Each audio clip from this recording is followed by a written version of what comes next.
রাস্তা ছিল অন্যতম আলোচ্য বিষয়। শহরের রাস্তাগুলোর বেহাল অবস্থা বা পরিস্থিতি, রাস্তার কি অবস্থা এবং রাস্তা বেশিরভাগই রাস্তা ঠিক আছে। আমাদের রোডস ডিপার্টমেন্ট একটা নতুন যে টেকনিক নিয়ে এসছে সেটা হচ্ছে প্লাস্টিক রোড।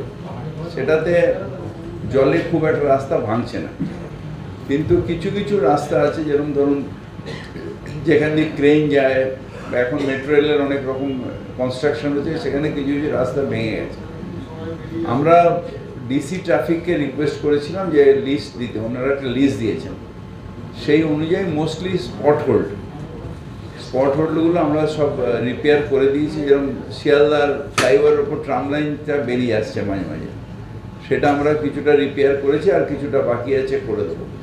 বাইপাসে যেহেতু ওই ট্রেন মুভমেন্ট হচ্ছে, ওই বড়ো বড়ো এগুলোকে নিয়ে বসানো হচ্ছে, ওখানে কিছু রাস্তা ভেঙে যাচ্ছে, সেইখানটা আমরা করছি। প্লাস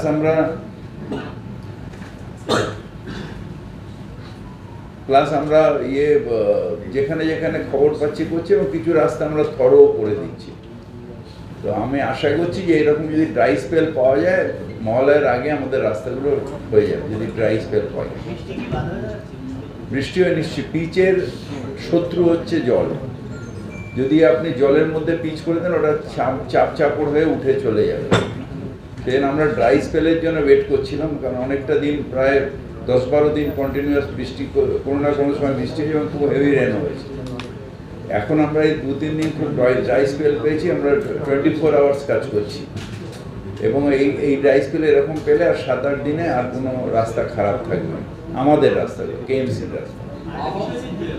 আর কালকে যেটা হয়েছে, আমরা আলাদা আলাদা করে রাস্তাগুলোকে বোর্ড করতে বলে দিয়েছি। যেটা পোর্ট ট্রাস্টের রাস্তা, সেটা পোর্ট ট্রাস্ট দেবে this road is maintain by port trust. সাইনেজটা যেখানে কেএমসি লাগাবে, সেখানে লিখবে this road is maintain by KMC. যেখানে পিডাব্লিউডির হবে, সেখানে লিখবে this road is maintain by PWD.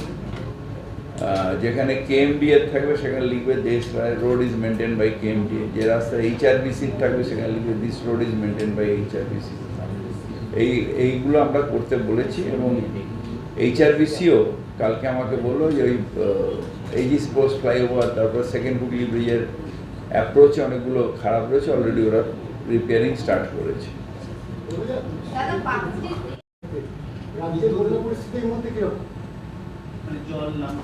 কিছুটা জল নেমেছে, কিছুটা জল নেমেছে, কয়েকটা জায়গার থেকে জল নেমেছে, আবার কয়েকটা জায়গায় জল উঠেওছে, এটাও খবর আছে। এটা অন্যায় করছে একটু। এখন ড্রাই স্পেল যখন চলছে, 3-4 দিন যদি ওয়েট করতো, তাহলে জলটা চলে গেলে, মানে আলটিমেটলি ঘুরে টুরে সব জলটা তো আলটিমেটলি নদীতে যাবে। আর কি আছে, এই সাড়াসাড়ি বাঁধ বা বড় কোটাল হয়েছিল, সেই কোটালে নদীও ফেপে রয়েছে। একটু ভাটার সময় যদি জলটা বেরিয়ে যায় 2-1 দিন বাদে, তাহলে যদি ছাড়তো তাহলে বেটার হতো। এই রেগুলারলি ছাড়া, যে সময় ড্রাই স্পেল ছিল, একদম ড্রাই খটখট করছিল, বীরভূম টিরভূমে চাষ হচ্ছিল না, এরকম অবস্থা। সেই সময় ডিবিসিকে আমরা বলেছিলাম যে যেটুকু জল আছে ছেড়ে দিন। তাহলে সেই সময় ছেড়ে দিলে ওদের অনেকটা থাকে। একে তো 30% ক্যাপাসিটিতে চলছে, 70% অলরেডি ওদের সিলটেশন হয়ে গেছে।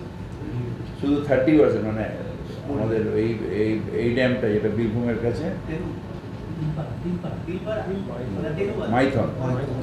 মাইথনের 30% ক্যাপাসিটিতে চলছে। আমি কিছুদিন আগে গেছিলাম, তারপরে ওদের সাথে একটা মিটিংও চিফ সেক্রেটারি নিয়েছিলেন, যে আমি বলেছিলাম জলটা ছেড়ে দিন, কিন্তু দুর্ভাগ্য তখন জল ছাড়লো না। আর এখন যখন হেভি বৃষ্টি হচ্ছে, তার মধ্যে জলটা ছেড়ে দিতে এই অবস্থা।